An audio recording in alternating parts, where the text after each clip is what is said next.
coronavirus has infected over 3 million people and taken over 200,000 lives by the end of April 2020. Vaccines offer a solution to this problem. To understand how vaccines work, it is necessary to first look at how the body naturally fights illness. Humans live in a world heavily populated with disease-causing microbes and toxins. The immune system has evolved to defend the body against these foreign or dangerous invaders. To defend the body against infection, the immune system must be able to distinguish between what naturally belongs in the body and what does not. Antigens are any substances that the immune system can recognize as foreign and that can stimulate an immune response. The immune response is activated if the body encounters an antigen that is perceived as dangerous. When germs invade the body, they attack the body and multiply. This invasion is what causes illness.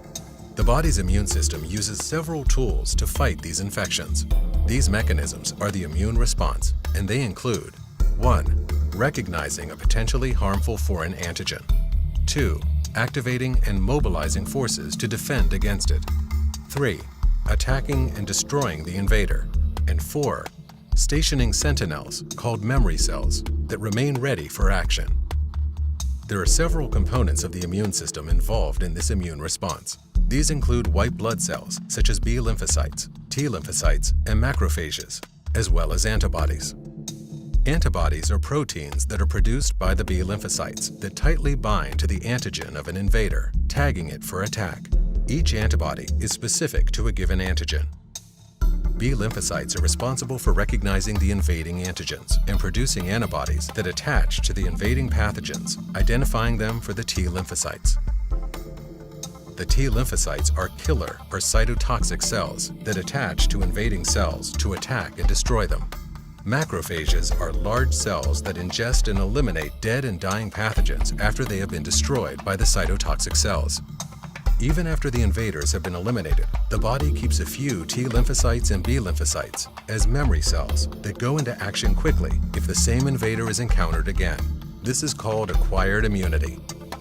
The immune system is an efficient system protecting us from a host of illnesses we have encountered and overcome in the past.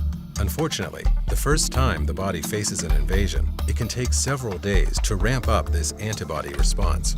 For lethal antigens like Ebola or influenza, a few days can be too long. The infection can spread and kill the person before the immune system can fight back. Vaccines offer a solution to this problem. They help to develop immunity without the body having to first survive an illness.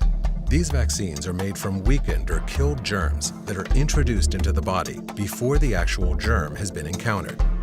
These crippled germs help to develop immunity by imitating an infection and stimulating the body to produce antibodies and memory cells.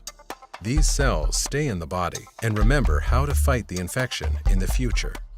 If the body is invaded by these germs, the immune system will spring into action to destroy the invaders before the disease can become established.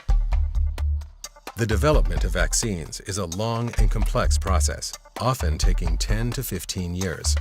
This process includes the identification of the antigen from a deactivated portion of the virus, the production of the vaccine, the extensive testing of the vaccine through a series of trials, exposing larger and larger numbers of subjects to the trial vaccine after its safety has been verified, and the evaluation of data gathered during the trials to determine the effectiveness of the vaccine.